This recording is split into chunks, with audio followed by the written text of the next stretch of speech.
ভারতের অমিত শাহ বলছিল বাংলাদেশের মানুষকে ঝুলিয়ে রাখবে।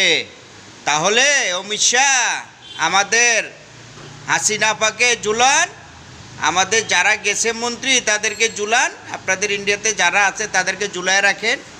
আপনি যে কথা বলছেন অত সোজা কথা না। আমরা প্রত্যেকটা নাগরিক কড়া প্রতিবাদ জানাই আপনার বিরুদ্ধে।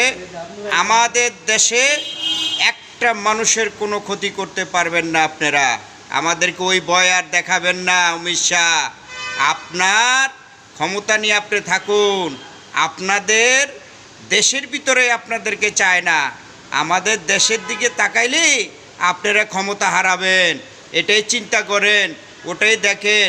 কিন্তু আমাদের দিকে আঙ্গুল তুলে আর কথা বলবেন না। এটা হাসিনা সরকার নেই, বর্তমানে ডক্টর ইউনূসের সরকার।